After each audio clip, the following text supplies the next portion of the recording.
Selamat datang di Exagap Channel. Bayangkan kamu berada di sebuah ruangan gelap dan sunyi. Kemudian telepon berdering dan kamu mengangkatnya. Sebuah suara berbisik, 7 hari. Kejadian mengerikan ini adalah ciri khas Sadako Yamamura, tokoh antagonis ikonis dari seri The Ring. Sadako, roh pendendam yang terperangkap dalam sebuah kaset video terkutuk, telah menjadi identik dengan horor Jepang. Kisahnya memadukan elemen supranatural dengan teror psikologis, membuat penonton terpesona dan terganggu. Sosok Sadako menghantui, rambutnya yang panjang dan hitam menutupi wajahnya yang pucat dan kurus. Dia sering digambarkan merangkak keluar dari sumur atau layar televisi. Gerakannya tersentak-sentak dan tidak wajar, matanya dipenuhi dengan intensitas yang meresahkan. Teror yang ditimbulkannya melampaui kejutan-kejutan biasa. Itu terletak pada antisipasi, ancaman yang tak terlihat, dan tak terhindarkannya kutukan yang dibawanya. Pada kesempatan kali ini, kita akan menggali legenda Sadako Yamamura, menjelajahi asal-usulnya, kekuatannya, dan nasibnya yang tragis. Kita juga akan mengungkap sumber kutukan dendamnya dan dampak mengerikan yang ditimbulkannya. Kisah Sadako dipenuhi tragedi sejak ia dilahirkan. Lahir di awal abad ke-20 di Pulau Oshima, Sadako bukanlah anak biasa. Dia memiliki kekuatan misterius dan bawaan, semacam kemampuan psikis yang membedakannya dari orang lain. Kekuatan ini terwujud dengan cara yang meresahkan, membuat orang-orang di sekitarnya takut dan mengucilkannya. Ayahnya sendiri, seorang dokter, terganggu oleh kemampuan putrinya. Dia melihatnya bukan sebagai anugerah, tetapi sebagai kutukan, tanda dari sesuatu yang jahat. Ibu Sadako yang sudah rapuh secara emosional didorong ke dalam kegilaan oleh keanehan anaknya. Penduduk desa berbisik tentang Sadako sebagai anak iblis, pembawa sial. Tumbuh dewasa, Sadako mengalami siksaan tanpa henti. Penduduk desa menjauhinya, memicu perasaan terisolasi dan putus asa. Dia mendambakan penerimaan dan cinta, tetapi kemampuannya yang tidak biasa hanya memperdalam jurang pemisah antara dia dan dunia di sekitarnya. Masa kecil Sadako adalah lanskap suram yang dipenuhi ketakutan, kesepian, dan penolakan, menabur benih bagi roh pendendam yang akan ia wujudkan. Saat Sadako beranjak dewasa, secercah harapan muncul dalam hidupnya. Dia menemukan cinta dan penerimaan dalam sebuah grup teater yang mengenali kemampuan uniknya. Grup itu tidak seperti yang lain, merangkul kekuatan psikis Sadako. Mereka melihatnya sebagai pemain berbakat, memasukkan kemampuannya ke dalam pertunjukan mereka. Untuk pertama kalinya, Sadako merasakan rasa memiliki. Di dalam grup itu, dia menemukan keluarga pengganti, orang-orang yang menghargainya, dan memperlakukannya dengan baik. Cintanya pada grup dan tujuan barunya memicu gairah hidup yang telah lama tertidur. Namun, takdir memiliki kejutan kejam.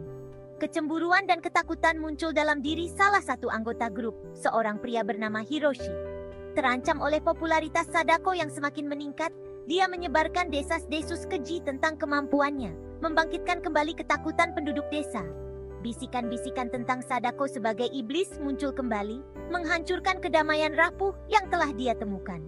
Tindakan Hiroshi pada akhirnya menyebabkan tragedi, memadamkan kebahagiaan Sadako yang baru ditemukan, dan mendorongnya lebih dekat ke takdirnya yang mengerikan.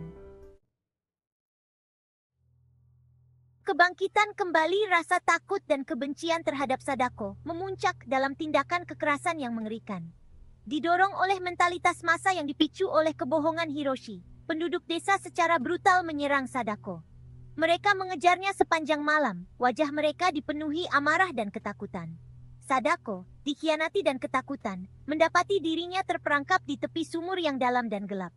Hiroshi, diliputi rasa bersalah dan penyesalan, berusaha untuk campur tangan.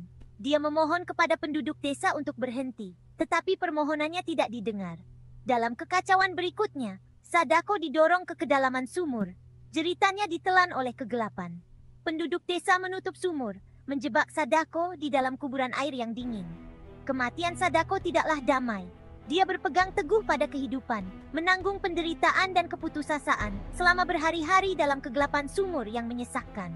Kekuatan psikisnya, yang dulunya merupakan sumber keajaiban dan ketakutan, menjadi siksaan, memperkuat penderitaannya.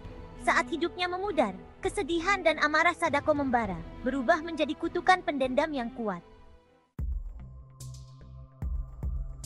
Sumur itu menjadi saluran bagi kemarahan Sadako.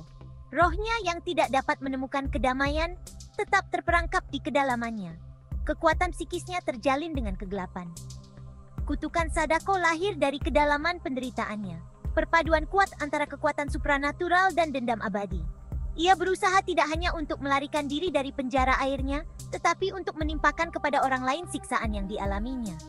Kutukan itu terwujud dengan cara yang unik dan menakutkan. Sebuah kaset video yang dijiwai dengan energi psikis Sadako. Siapapun yang menonton kaset itu akan menerima panggilan telepon, bisikan mengerikan yang meramalkan kematian mereka dalam 7 hari. Kaset itu adalah cerminan dari penderitaan Sadako. Serangkaian gambar yang mengganggu dan suara yang meresahkan yang meresap ke dalam pikiran penonton. Kutukan Sadako bukanlah tindakan balas dendam yang sederhana. Itu adalah permohonan putus asa untuk pengertian, seruan untuk pengakuan atas rasa sakit yang dialaminya. Mereka yang menonton kaset itu bukan hanya korban. Mereka dipaksa untuk menghadapi kedalaman penderitaan Sadako, untuk mengalami siksaannya secara langsung. Kutukan itu, dalam efektivitasnya yang mengerikan, adalah bukti kekuatan penderitaan Sadako dan kedalaman keputusasaannya. Kaset video terkutuk itu, seperti virus, mulai menyebar. Itu berpindah dari tangan ke tangan, asal-usulnya diselimuti misteri. Setiap penayangan melahirkan korban baru, setiap panggilan telepon memperkuat teror. Isi kaset itu bervariasi. Setiap penonton mengalami serangkaian citra mengganggu yang unik yang disesuaikan dengan ketakutan terdalam mereka. Beberapa melihat kilasan kematian mereka sendiri, sementara yang lain menyaksikan visi terdistorsi dari kematian Sadako. Kengerian sebenarnya dari kaset itu tidak terletak pada citranya, tetapi pada keniscayaannya. Hitung mundur 7 hari itu tanpa henti, jam yang terus berdetak yang memperkuat siksaan psikologis. Saat hari-hari berkurang, para korban jatuh ke dalam kegilaan, dihantui oleh kehadiran Sadako. Mereka mencari jawaban, putus asa untuk mematahkan kutukan, tetapi upaya mereka terbukti sia-sia. Kutukan yang menyebar mengungkapkan sisi gelap dari rasa ingin tahu manusia. Orang-orang yang tertarik oleh daya tarik yang mengerikan, mencari kaset itu, ingin tahu tentang hal-hal yang mengerikan.